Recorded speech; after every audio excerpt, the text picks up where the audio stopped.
حوالے سے امام بخاری نے صحیح بخاری میں کتاب الاذان صحیح بخاری ابواب چل رہے ہیں رفع الیدین کے. کیا؟ رفع الیدین، نماز میں جو رفع یدین کرتے اس کے باب نمبر 85 اور باب ہے الی این یرفع یدیہ. امام بخاری نے باب قائم کیا ہے باب نمبر 85 کتاب الاذان میں الی این یرفع یدیہ کہ جب نماز پڑھیں اور رفع یدین کریں تو کس جگہ تک ہاتھ اٹھائے جائیں. یہ باب قائم کیا ہے. یہ جو ہاتھ رفع یدین کا کرتے ہیں تو کس جگہ تک اٹھائے جائیں، یہ باب ہے امام بخاری نے قائم کیا. اس کی حدیث نمبر 738 بیان کر رہا ہوں. حدیث نمبر 737. یہ ذہن میں رکھ لیں حدیث نمبر مختلف نسخوں میں تھوڑے تھوڑے بدلتے رہتے ہیں. پرانے نسخوں میں اور تھے، نئے میں اور ہیں. اعداد میں نے بتایا نا آپ کو، جس طرح تعدادیں مختلف ہیں، گنتی کے طریقے مختلف ہیں. تو باب بتا دوں گا، کتاب بتا دوں گا، باب کا عنوان بتا دوں گا، تو کوئی بھی نسخہ لیں گے تو آپ پہنچ جائیں گے اس پر. کتاب الاذان باب نمبر 85، باب کا نام الی این یرفع یدیہ، اس کی حدیث. تو امام بخاری ایک ہی حدیث لائے ہیں اس میں، اور وہ یہ کہ جب نماز شروع کرنے لگیں اس وقت رفع یدین، یا اسی طرح بعد میں بھی جب رفع یدین کریں رکوع میں یا جاتے یا اٹھتے ہوئے، وہ فرماتے ہیں کہ ہاتھ صرف ان کندھوں تک اٹھائے جائیں. اب یہ امام بخاری کا مذہب فقہی ثابت ہو رہا ہے. تراجم الابواب ہیں، باب کا ترجمہ قائم کر دیا نا کہ ہاتھ کہاں تک اٹھائے جائیں. اس سے پڑھنے والے کا ایک ذہن بن گیا. آپ میری بات کو سمجھیں. غلطی کیا ہوئی کمزور علم رکھنے والوں کی کہ انہوں نے باب کا عنوان پڑھا، اس سے ایک ذہن بن گیا. جو حدیث اس کے نیچے پڑھی اس حدیث کو بغیر سوچے سمجھے اس عنوان باب کے مضمون میں ملا دیا. میں نے یہ کتاب المنہاج السوی لکھی ہے. اس کے تمام جو کام محدثانہ کیا اس میں، تمام تراجم الابواب نئے قائم کیے ہیں میں نے، اصحاب الحدیث کی طرح نئے تراجم الابواب. آپ سمجھ جائیں گے، جب پوری گفتگو ختم ہوگی آپ کو سمجھ آ جائے گی کہ حکمت کیا ہے. تو امام بخاری ایک ہی حدیث لائے ہیں کندھوں تک ہاتھ کھڑے کرنے کی، اور کان کی یہ جو لویں ہیں اذنین تک، کان کے برابر ہاتھ کھڑا کرنے یا انگوٹھے کو کان سے ملانے تک کی کوئی حدیث امام بخاری نے روایت نہیں کی. یہاں تک آپ نے یہ بات دیکھ لی. نمبر 1، نہ تو رفع یدین نہ کرنے کی کوئی حدیث بھی نہیں لائی. نقطہ سمجھیں. بعض لوگ آپ سے کہیں گے احناف حنفی رفع یدین نہیں کرتے، ہم پہلی بار کرتے ہیں افتتاح میں تکبیر اولیٰ، بعد میں رفع یدین نہیں کرتے. بعض اہل علم اور بعض احباب کہیں گے کہ آپ رفع یدین نہیں کرتے، اور رفع یدین ترک کرنے یا نہ کرنے کی تو کوئی حدیث بخاری میں نہیں ہے. یہ اعتراض ہے نا. اس کا ایک جواب آپ کو مل چکا. ہاں، رفع یدین نہ کرنے کی کوئی حدیث بخاری میں نہیں ہے. اسی طرح جیسے بیٹھ کر پیشاب کرنے کی بھی کوئی حدیث بخاری میں نہیں ہے. نہیں ہے تو کیا ہوا بھئی؟ کوئی قیامت آ گئی ہے؟ بخاری شریف میں صرف 2513 حدیثیں ہیں بس. انہوں نے ایک معیار مقرر فرمایا ہے امام بخاری نے، اور 97,500 حدیثیں جو انہیں خود صحیح یاد ہیں وہ نہیں ہیں بخاری شریف میں. تو باقی کتابوں سے دیکھ لیتے ہیں. اس کا مطلب یہ تو نہیں کہ باقی کتابیں غلط لکھی گئی ہیں. یہ نقطہ سمجھا رہا ہوں. اب دوسری بات میں نے بتائی توقیت مسح کی، وہ بھی بخاری شریف میں نہیں ہے، ہم کرتے ہیں تو دوسری کتابوں پر انحصار کیا نا.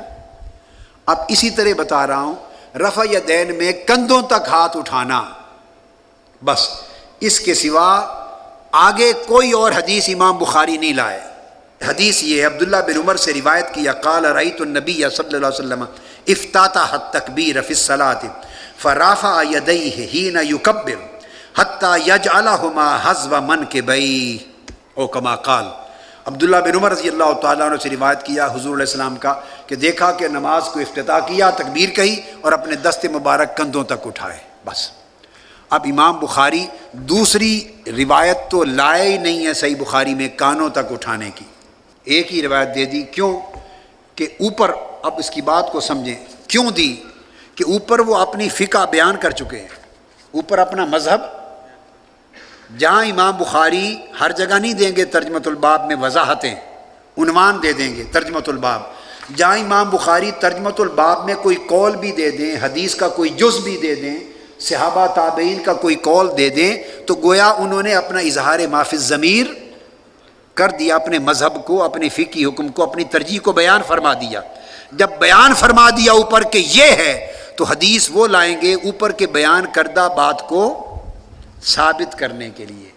تو میں مقصود یہ سمجھانا چاہتا ہوں کہ یہ کتاب الحدیث بھی ہے، کتاب الفقہ بھی ہے. اس فرق کو سمجھے بغیر اگر بخاری پڑھیں گے تو مغالطہ پیدا ہوگا، سمجھ کے پڑھیں گے تو رفع یدین کرنے کے بارے میں جو حدیثیں ہیں نا، نبی نے حکم نہیں دیا، یاد رکھ لیں.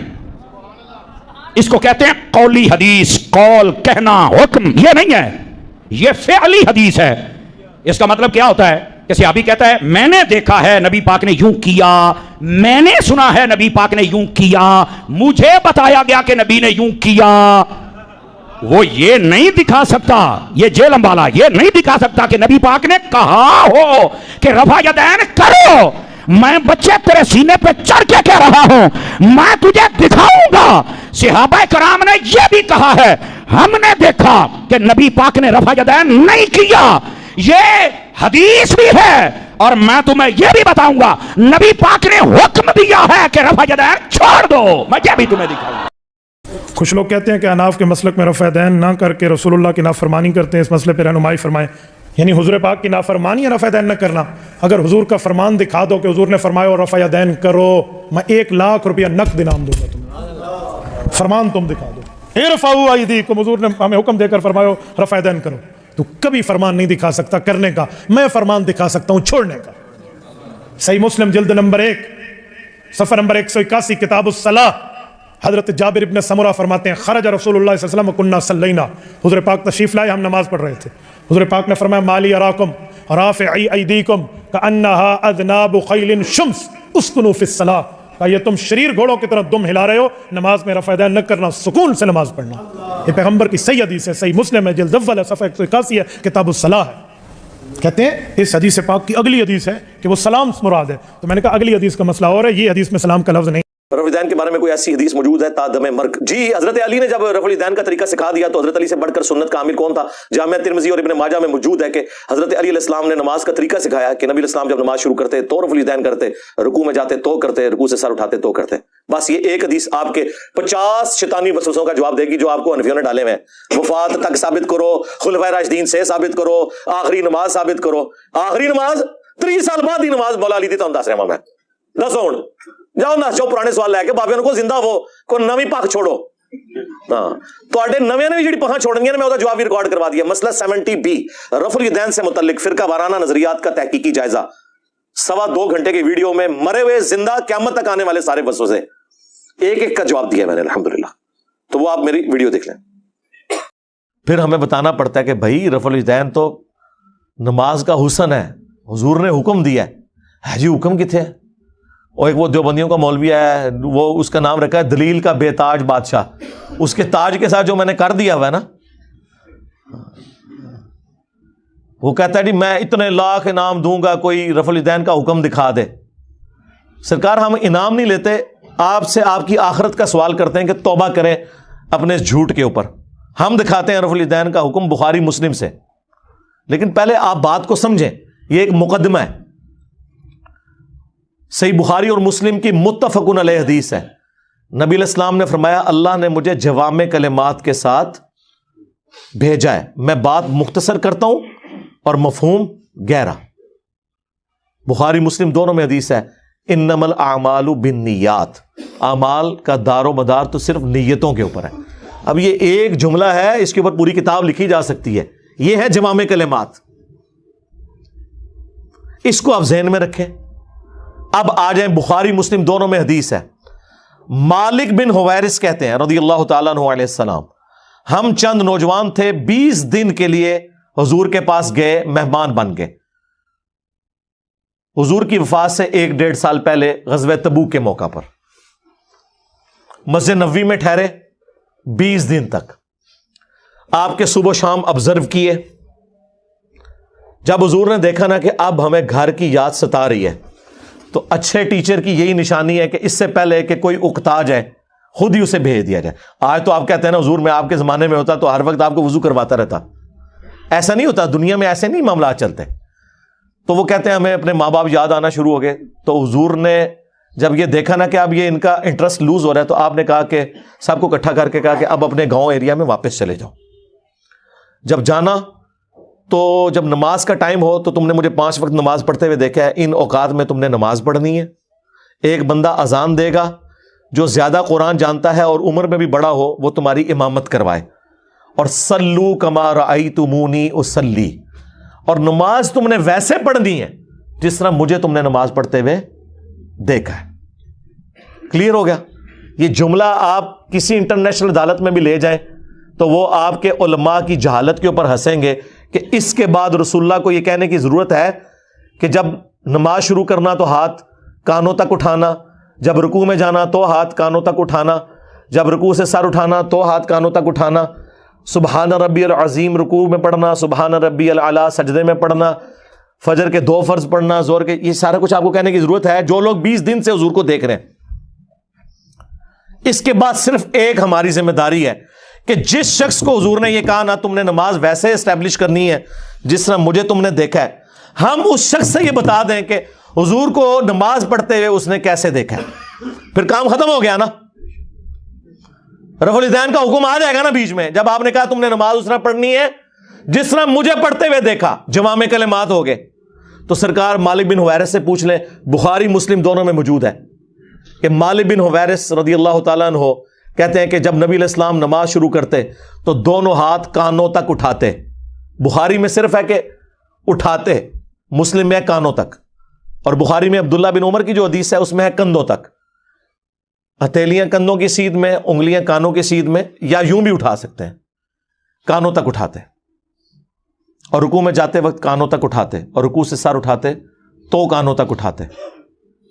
مالک بن حویرث خود نماز کا طریقہ سکھا رہے ہیں, بلکہ بخاری میں الفاظ ہیں, وہ کہتے ہیں نماز کا میرا ارادہ نہیں تھا, میں تمہیں نماز سکھانے کے لیے بتا رہا ہوں کہ میں نے نبی علیہ السلام کو اس طرح نماز پڑھتے ہوئے دیکھا ہے رفع الیدین کے ساتھ. اور ایون بخاری میں جلسہ استراحت آیا ہے کہ مالک بن حویرث پہلی اور تیسری رکعت میں اس وقت تک نہیں کھڑے ہوتے تھے دوسری اور چوتھی رکعت کے لیے جب تک بیٹھ نہ جائیں دوسرا سجدہ کر کے بھی. ویسے تو الگ سے بھی بخاری میں حکم ہے, نبی علیہ السلام نے ایک تیزی سے صحابی کو نماز پڑھتے ہوئے دیکھا تو فرمایا دوبارہ پڑھو, تم نے نماز نہیں پڑھی. 3 دفعہ ہوا, تو چوتھی دفعہ آپ نے جب اس کو نماز کا طریقہ سکھایا تو اس میں آپ نے فرمایا پوری تفصیل کے ساتھ ہے. جب آپ سجدے پہ پہنچے فرمایا پہلا سجدہ کرو پھر سکون سے بیٹھ جاؤ, پھر دوسرا سجدہ کرو پھر سکون سے بیٹھو, اور پھر اگلی رکعت کے لیے کھڑے ہو. اس میں جلسہ استراحت کا ذکر موجود ہے. مالک بن حویرث کہتے ہیں میرا ارادہ نہیں تھا, میں صرف نماز سکھانے کے لیے تمہیں بتا رہا ہوں. اور مالک بن حویرث وہ ہیں جو حضور کی وفات سے 1-1.5 سال پہلے مسلمان ہوئے ہیں. اور آپ کو دیوبندی بریلوی حنفی یہ کہانی کرا رہے ہیں جی مکے میں رفع الیدین ہوتا تھا, مدینے میں منع ہو گیا. اور رفع الیدین کے جتنے راوی ہیں نا میجورٹی وہ ہیں جو فتح مکہ کے بعد مسلمان ہوئے ہیں, ہجرت مدینہ نہیں, فتح مکہ کے بعد 8 ہجری کے بعد. وائل بن حجر کی حدیث ہے مسلم شریف میں, ابو داؤد میں, بلکہ وائل بن حجر تو پھر 1 سال بعد ابو داؤد میں سنن نسائی میں آئے کہ دوبارہ آئے. وہ کہتے ہیں میں نے سردیوں میں دیکھا کہ صحابہ کرام چادروں کے اندر سے رفع الیدین کر رہے ہوتے تھے. اس سے یہ بھی مسئلہ پتہ چل گیا کہ چادر کے لیے ہاتھ باہر نکالنے کی ضرورت نہیں, اندر سے بھی رفع الیدین ہو سکتا ہے. 8 ہجری میں بندہ مسلمان ہو رہا ہے, 9 ہجری میں وہ دوبارہ سردیوں کے موسم میں حضور کی نماز دیکھنے کے لیے آیا مدینہ شریف, اور رفع الیدین سے پڑھتے ہوئے دیکھ رہا ہے. تو مسوخ کس ٹائم ہوا ہے؟ کوئی نہیں ہوا سرکار. سنی اور شیعہ دونوں قائل ہیں رکوع میں جاتے وقت, رکوع سے اٹھتے وقت, اور تیسری رکعت سے اٹھتے وقت رفع الیدین کرنے کے اوپر. یہ دلیل کے بے تاج بادشاہ جو ہے نا, ان کے تاج کی حقیقت یہ ہے جو میں آپ کو بتا رہا ہوں. یہ لوگوں کا علمی لیول ہے. جی رفع الیدین کا حکم دکھائیں, جی دکھا دیا. اب آپ کے پاس قیامت تک ٹائم ہے کہ آپ نے بتانا ہے کہ مالک بن حویرث نے یہ جو نعوذ باللہ غلط نماز سکھائی, کب انہوں نے توبہ کی یہ غلط نماز سکھانے سے, یہ ذرا آپ نے بتانا ہے. ابو حمید سعدی کی حدیث بخاری میں بھی ہے اور تفصیل کے ساتھ جامعہ ترمذی اور سنن نبی داؤد میں.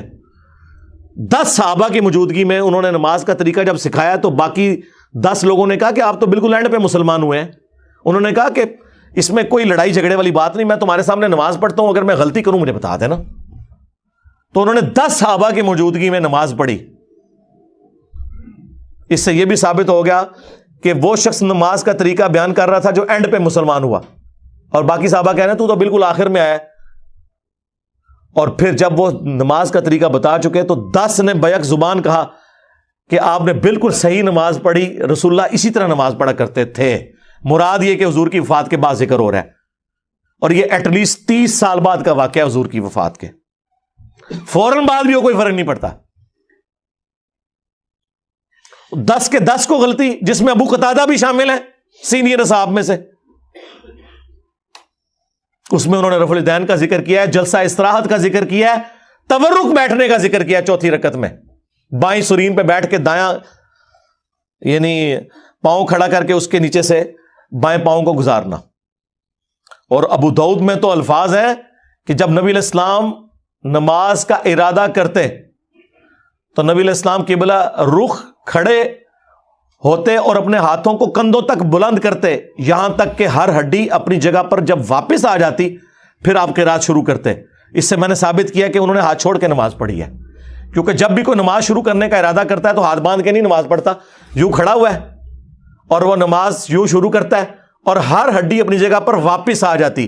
یہاں موقع تھا وہ کہتے ہیں کہ ہر ہڈی دایاں ہاتھ بائیں پر آ جاتا, نہیں, انہوں نے کہا اپنی واپس اپنی جگہ پہ آ جاتی.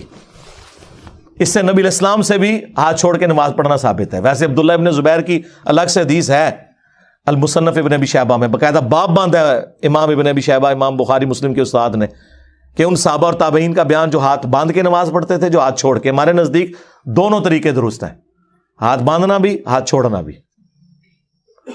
تو وہاں پہ پھر 11 صحابہ کی یہ گواہی ہوگی, 10 وہ اور 11واں جو سکھا رہا تھا. تسی 11ویں سرکار نو مندے ہو, اسی 11 سرکاراں نو مننے ہیں, اور ساڈی سرکاراں ہو جو صحابہ نے.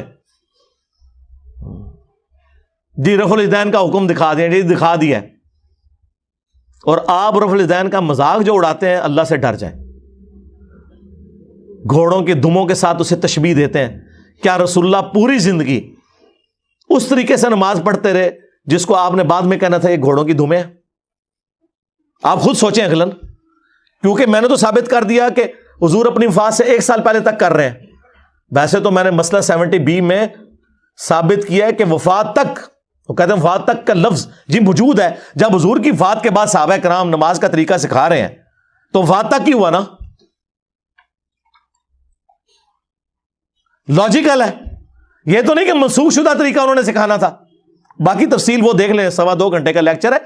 ان کے 8 دھوکوں کے جو میں نے جواب دیے ہیں جی, بغلوں میں بت رکھ کے آتے تھے, ٹھیک ہے جی, گھوڑوں کی دموں والی روایت مسلم شریف سے آؤٹ آف کانٹیکسٹ جابر بن سمرہ والی شریر گھوڑوں کی دمیں, وہ 4 روایتیں اکٹھی ہیں, اس میں باقاعدہ موجود ہے کہ وہ سلام پھیرتے وقت زانوں سے ہاتھوں کو اٹھاتے تھے. وہ کہتے ہیں نہیں, ایک روایت میں اس کے بغیر ذکر ہے. کچھ لوگ کہتے ہیں کہ اناف کے مسلک میں رفع دین نہ کر کے رسول اللہ کی نافرمانی کرتے ہیں, اس مسئلے پہ رہنمائی فرمائیں. یعنی حضور پاک کی نافرمانی یا رفع دین نہ کرنا. اگر حضور کا فرمان دکھا دو کہ حضور نے فرمایا اور رفع دین کرو, میں 1,00,000 روپیہ نقد انعام دوں گا تمہیں. فرمان تم دکھا دو, ارفعوا ایدیکم, حضور نے ہمیں حکم دے کر فرمایا رفع دین کرو. تو کبھی فرمان نہیں دکھا سکتا کرنے کا, میں فرمان دکھا سکتا ہوں چھوڑنے کا. صحیح مسلم جلد نمبر 1 صفحہ نمبر 181 کتاب الصلاۃ, حضرت جابر ابن سمرہ فرماتے ہیں خرج رسول اللہ صلی اللہ علیہ وسلم وکنا صلینا, حضور پاک تشریف لائے, ہم نماز پڑھ رہے تھے. حضور پاک نے فرمایا مالی اراکم رافعی ایدیکم کأنہا اذناب خیل شمس اسکنوا فی الصلاۃ. کہا یہ تم شریر گھوڑوں کی طرح دم ہلا رہے ہو, نماز میں رفع دین نہ کرنا, سکون سے نماز پڑھنا. یہ پیغمبر کی صحیح حدیث ہے, صحیح مسلم ہے, جلد اول ہے, صفحہ 181 ہے, کتاب الصلاۃ ہے. کہتے ہیں اس حدیث پاک کی اگلی حدیث ہے کہ وہ سلام مراد ہے. تو میں نے کہا اگلی حدیث کا مسئلہ اور ہے, یہ حدیث میں سلام کا لفظ نہیں ہے. سرکار یہ حدیث ابو داؤد میں بھی ہے, سنن نسائی میں بھی ہے, باقاعدہ اس کے اوپر اماموں نے باب باندھے ہوئے ہیں کہ یہ حدیث کس سے متعلق ہے. آپ کے رد